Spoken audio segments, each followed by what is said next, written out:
ये मत भूलिए कि बॉर्डर 2 उस बॉर्डर का सीक्वल है जो एक ऑल टाइम ब्लॉकबस्टर थी। यानी कि उसका एक इतिहास था।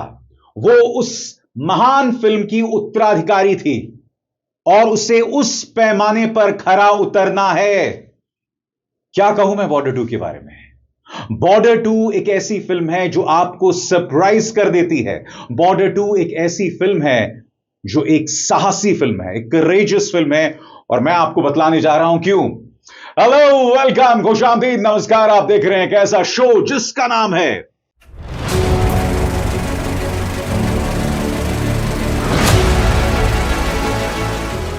फिल्मी बातें विद अभिसार। वो मिट्टी के बेटे, वो मिट्टी के बेटे जो वापस ना लौटे, वो मिट्टी के बेटे। फिल्म के क्लाइमैक्स में दोस्तों, जब सोनू निगम की आवाज में यह गाना चलता है ना, तो मैं एक तरह से कह सकता हूं कि फिल्म में कम से कम तीसरी बार था जब मेरी आंखें नम थी, जब मेरा गला भर आया था। जी हां, बॉर्डर 2 ने वैसे तो बॉर्डर के 2 गाने चुराए हैं। हालांकि चलिए, उनकी अपनी फिल्म है, वो जो मर्जी कर सकते हैं। संदेश से आते हैं और ए जाते हुए लम्हों। मगर वो मिट्टी के बेटे जो वापस न लौटे। आप विश्वास नहीं करोगे, मैं घर लौट रहा था और मैंने स्पॉटिफाई पर यह गाना फिर से सुना। मेरी आंखों में आंसू थे। और क्यों? क्योंकि जब युद्ध होते हैं ना दोस्तों, तो हमारे कई वीर सपूत युद्ध भूमि जाते हैं मगर लौटते नहीं हैं। कई जिन्हें दुश्मन देश गिरफ्तार कर लेते हैं और कई जो युद्ध के मैदान में वीर गति को प्राप्त होते हैं। और इसी जज्बे पर बनी हुई है बॉर्डर 2। और मैंने इस फिल्म को साहसी क्यों कहा? देखिए दोस्तों, जब भी कोई वॉर फिल्म बनाते हैं ना, तो यह बहुत जरूरी हो जाता है कि उस वॉर फिल्म के अंदर जो तमाम सोल्जर्स हैं, उनके प्रति लोगों में सहानुभूति हो, सिंपैथी हो। और इसके लिए बहुत जरूरी होता है उन कैरेक्टर्स को एस्टैब्लिश करना।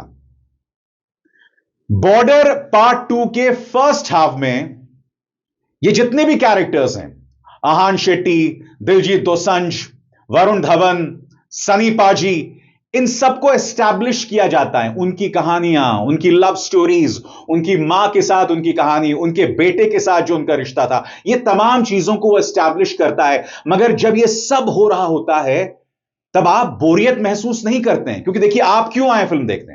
आप एक वॉर फिल्म देखने आए हैं।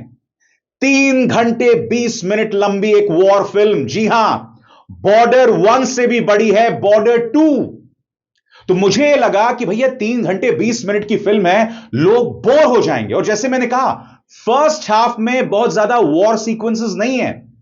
फर्स्ट हाफ में ये जो तमाम कैरेक्टर्स हैं, उन्हें एस्टैब्लिश किया जाता है और इससे आपको कभी बोरियत नहीं होती है। और फिर इंटरवल से पहले जो ब्लॉक आता है ना, ऐसा ब्लॉक आता है कि पूरे हॉल में तालियां बजने लग जाती हैं।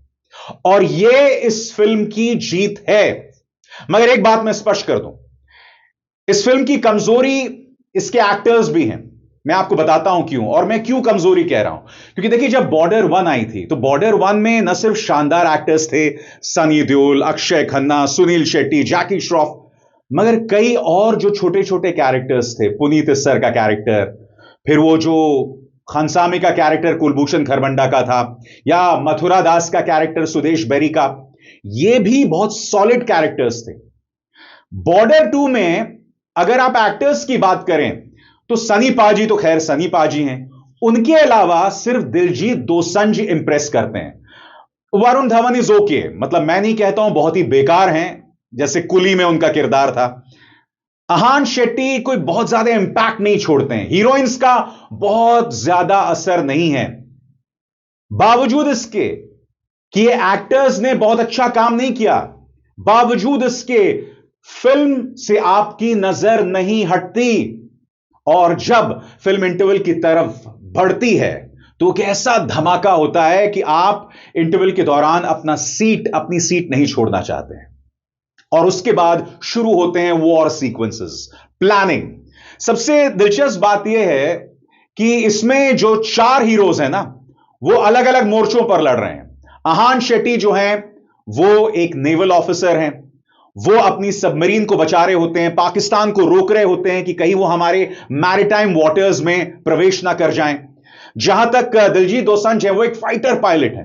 वो श्रीनगर के ऊपर पाकिस्तानी फाइटर जेट्स का जवाब दे रहे होते हैं। सनी देओल और वरुण धवन दोनों आर्मी ऑफिसर्स हैं और वो लोग जमीन पर लड़ रहे होते हैं, मगर ये चारों अलग अलग लड़ रहे होते हैं। ये जो 4 बैटल्स चल रहे होते हैं ना, ये 4 लड़ाइयां जो चल रही होती हैं, इन्हें बहुत खूबसूरती के साथ मिलाया गया है। उनका तालमेल बहुत खूबसूरत है। आप कभी भी यह महसूस नहीं करते हैं कि भाई फिल्म बहुत डिसजॉइंटेड सी लग रही है, क्योंकि हमारे जो 4 एक्टर्स हैं वो अलग अलग जगह पर लड़ रहे होते हैं। उनमें एक सामंजस्य दिखाई देता है, एक तालमेल दिखाई देता है। और जैसे मैंने बताया, फिल्म में ऐसे कई लम्हे हैं जब आपकी आंखों में आंसू आते हैं। इनफैक्ट इस फिल्म में एक सीक्वेंस है, एंड बाय द वे ये जो सीक्वेंस है वो मेन एक्टर्स के बीच में नहीं है, जो साइड एक्टर्स जिनके नाम मैं भी नहीं जानता हूं। एक सीक्वेंस है जहां एक सोल्जर को उसके मां की मौत की खबर मिलती है और फिर एक दूसरे सोल्जर को यह खबर मिलती है कि उसकी बेटी का जन्म हुआ है। वो सीन आपको देखना चाहिए, वो एक हाईलाइट है। और जैसे मैंने कहा ना, ये सनी पाजी और वरुण धवन के बीच में नहीं है, या सनी पाजी या दिलजीत दोसांझ के बीच में नहीं है। और हां, जहां तक इन 3 की बात है, इन तीनों का जो इक्वेशन है, यानी दिलजीत दोसांझ, आहान शेट्टी और वरुण धवन, वो बहुत शानदार है। खासतौर से इन तीनों के बीच में जिस तरह से रेस लगती रहती है। मगर जहां तक एक्टिंग की बात है, जैसे मैंने कहा, इन तीनों के अपने लिमिटेशंस हैं। ये तीनों सुनील शेट्टी नहीं हो सकते, अक्षय खन्ना नहीं हो सकते, जैकी श्रॉफ नहीं हो सकते, लिहाजा उनके अपने लिमिटेशंस है। मगर जहां तक इन तीनों की बात है, मुझे लगता है दिलजीत दोसांझ का काम शानदार रहा है। वो आपके दिल को छूते हैं। हर बार जो वो स्क्रीन पे आते हैं ना, आपके चेहरे पर मुस्कान होती है। ये दिलजीत दोसांझ की बात है, क्योंकि बंदा जो है ना यार, खरा बंदा है, सोना बंदा है, स्टार बंदा है। तो हर बार जब वो स्क्रीन पर आते हैं तो आप उस करिश्मे को महसूस करते हैं।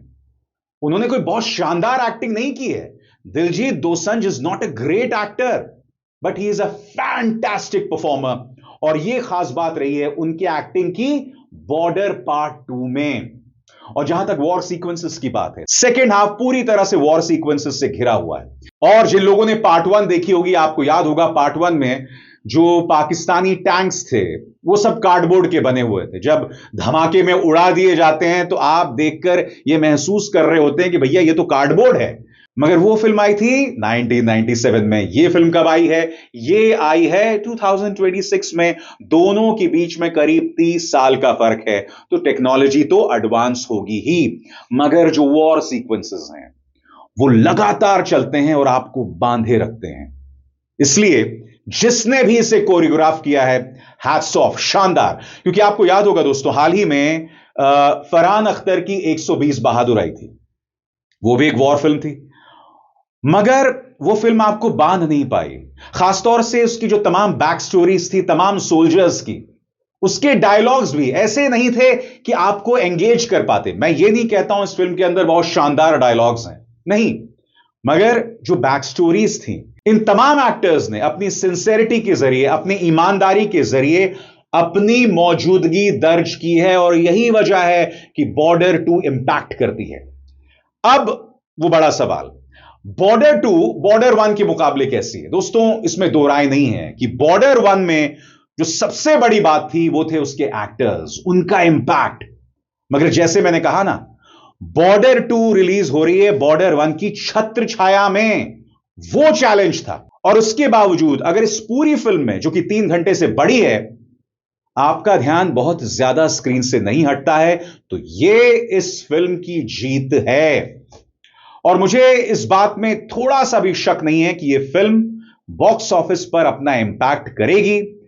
जैसे मैंने बताया, एक वॉर फिल्म में बहुत जरूरी होता है कि कैरेक्टर्स के प्रति आपकी सिंपैथी हो, सहानुभूति हो। और यहां तो हमारे सोल्जर्स थे, वो भी 1971 का वॉर, जब इंदिरा गांधी के लीडरशिप में इंडिया ने पाकिस्तान को 2 टुकड़े कर दिया था। जी हां, वो था 1971 का वॉर। और उस दौरान भारतीय आर्मी, भारतीय नेवी और भारतीय एयरफोर्स ने पाकिस्तान के हाथों कई चुनौतियों का सामना करा था। देखिए, कमर्शियल फिल्म है तो जाहिर सी बात है कई चीजें बढ़ा चढ़ाकर बताई जाती हैं। वो इस फिल्म में दिख रहा है क्योंकि कमर्शियल फिल्म है। मगर जैसे मैंने कहा, अल्टीमेटली फिल्म का क्या मकसद होता है? फिल्म का मकसद होता है कि वो अपना संदेश आप तक पहुंचा सके, वो इंपैक्ट कर सके, और इन दोनों ही मोर्चों पर बॉर्डर 2 खरी उतरती है। अनुराग सिंह ने बेहतरीन काम किया है, क्योंकि मुझे यह लग रहा था कि भाई जेपी दत्ता साहब ने बॉर्डर डायरेक्ट की थी, उसके बाद क्या अनुराग सिंह ऐसा कर पाएंगे? मगर यकीनन अनुराग सिंह ने यह फिल्म डायरेक्ट की जेपी दत्ता की छत्र छाया में, और वो इंपैक्ट दिखाई देता है। सबसे बड़ी बात, ये जो तमाम लोगों की बैक स्टोरीज है ना, वो युद्ध के मैदान में नहीं है। आपको याद है बॉर्डर 1 में जो तमाम बैक स्टोरीज थी सोल्जर्स की, वो सब उनके बैरिक्स में होती है, यानी कि जहां सारे सोल्जर्स जमा होते हैं। मगर यहां पर उनके गांव में हम जाते हैं। हालांकि बॉर्डर में भी, पार्ट 1 में भी उनके गांव में गए थे, अक्षय खन्ना के गांव, उनकी मां का जिक्र था, उनकी गर्लफ्रेंड पूजा भट्ट का जिक्र था, ये तमाम चीजें थी। मगर यहां पर फर्स्ट हाफ युद्ध के मैदान में नहीं होता है। पूरा फर्स्ट हाफ जो है उनके ट्रेनिंग ग्राउंड्स में होता है, उनके घरों में होता है, उनकी शादियां हो रही होती हैं, ये तमाम चीजें हो रही होती हैं। बावजूद इसके फिल्म से आपकी नजर नहीं हटती। मुझे यह फिल्म पसंद आई, और जैसे मैंने कहा, अगर फिल्म देखकर आपका गला भर आए ना, तो यह उस फिल्म की जीत है। और वो जो गाना है ना सोनू निगम का, वो मिट्टी के बेटे, वो मिट्टी के बेटे जो वापस ना लौटे, वो मिट्टी के बेटे। हैट्स ऑफ सोनू निगम, बहुत शानदार गाना, और मुझे लगता है ये गाना हिट होगा, हमारे दिल को भी छुएगा। ओरिजिनल है, सबसे बड़ी बात यह है। तो ये फिल्म जरूर देखिए। अब चूंकि ये फिल्म एडल्ट है तो आप अपनी पूरी फैमिली के साथ नहीं देख सकते, मगर हां, नेटफ्लिक्स में कभी ना कभी आ ही जाएगी, तब आप अपनी फैमिली के साथ भी देख सकते हैं। अब अभिसार शर्मा को दीजिए इजाजत। नमस्कार।